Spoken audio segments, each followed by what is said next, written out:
Shalom Bapak Ibu Saudara-saudari kekasih Tuhan. Kita jumpa lagi dalam lawatan hati.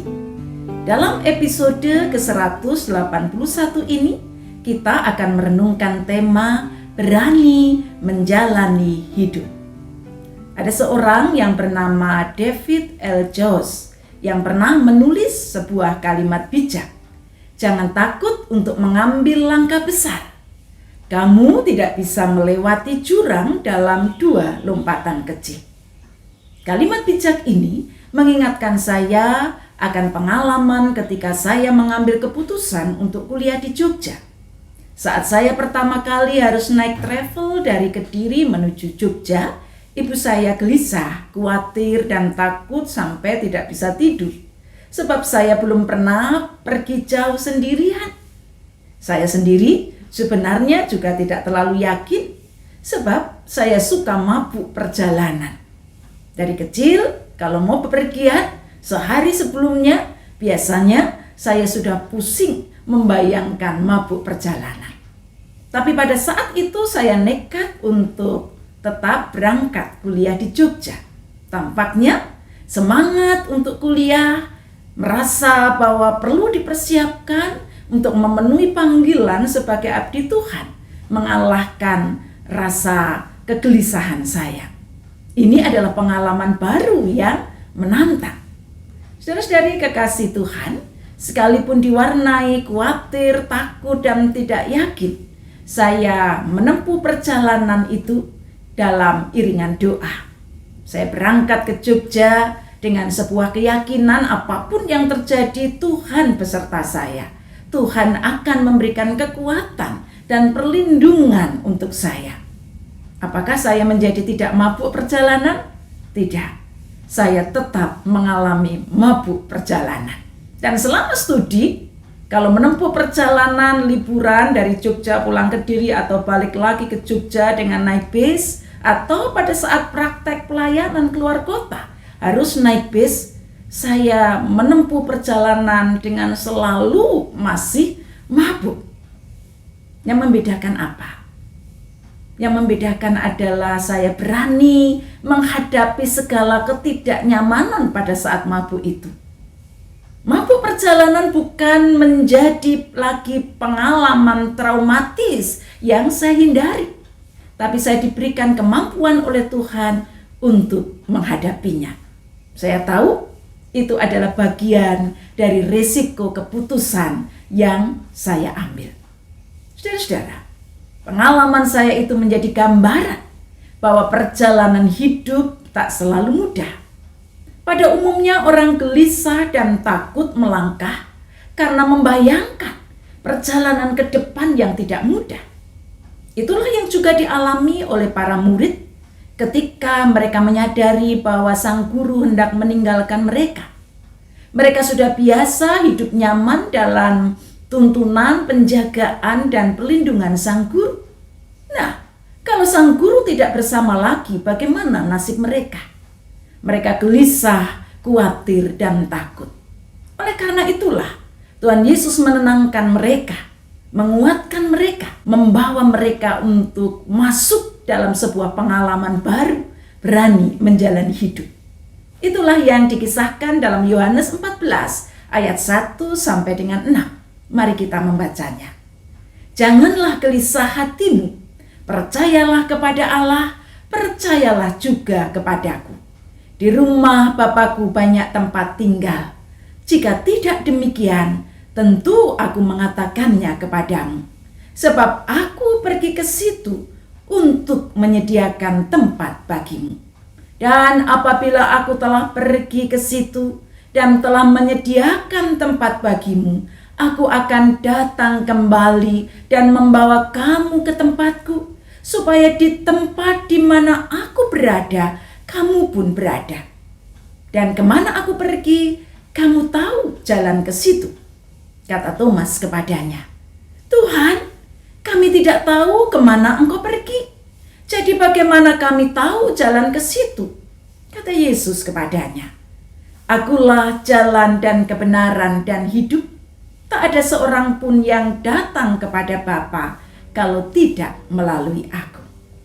Saudara-saudara, Tuhan Yesus menjelaskan kepada para muridnya mengapa mereka harus berani menjalani hidup dengan segala resikonya. Sebab sesungguhnya kepergian sang guru tidak mengubah relasi mereka. Kristus meyakinkan bahwa antara dirinya dan para murid akan selalu berada dalam relasi yang dekat. Kata Tuhan Yesus, di mana Tuhan Yesus berada, di situ para murid berada. Ayat 3 menjelaskan hal itu. Kepergian Yesus meninggalkan para murid di dunia memang membawa resiko. Akan membawa para murid pada pengalaman baru yang mungkin menakutkan. Dan mereka pun disiapkan untuk memasuki kehidupan yang lebih baik. Tuhan Yesus tahu akan hal itu.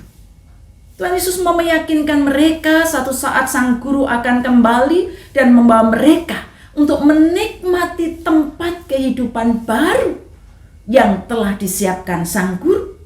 Mereka akan hidup dalam kebahagiaan abadi bersama sang guru. Mereka juga diyakinkan bahwa mereka akan sampai di tempat baru itu karena Tuhan Yesuslah jalan kebenaran dan hidup. Saudara, Tuhan Yesus menyebut dirinya sebagai jalan kebenaran dan hidup. Dia bukan sekedar jalan biasa, tetapi dialah jalan yang menghubungkan para murid manusia yang percaya kepadanya dengan Sang Bapa. Dari titik kehidupan para murid menuju titik kehidupan Bapa. Para murid dibawa pada sebuah kebenaran dan kehidupan baru yang dianugerahkan oleh Bapa. Jadi selama para murid menjadikan Yesus sebagai jalan kehidupannya, mempercayakan hidup kepadanya, mau dituntun dan dibimbing di jalannya, mereka akan mengalami hidup direngkuh oleh Sang Bapa. Tidak ada seorang pun yang datang kepada Bapa kalau tidak melalui aku. Itu janji Tuhan Yesus. Saudara-saudari kekasih Tuhan, berani melepas untuk mendapatkan hal yang lebih baik. Itu adalah bagian dari pelajaran risiko kehidupan. Sesungguhnya Tuhan tidak pernah meninggalkan kita. Seringkali orang merasa menjalani hidup sendirian, sehingga mudah dilanda kegelisahan, kekhawatiran, dan ketakutan. Tapi setiap murid Kristus diajarkan untuk berani melangkah, menjalani kehidupan dengan segala resikonya, sekalipun jalan di depan tak selalu mudah untuk dijalani.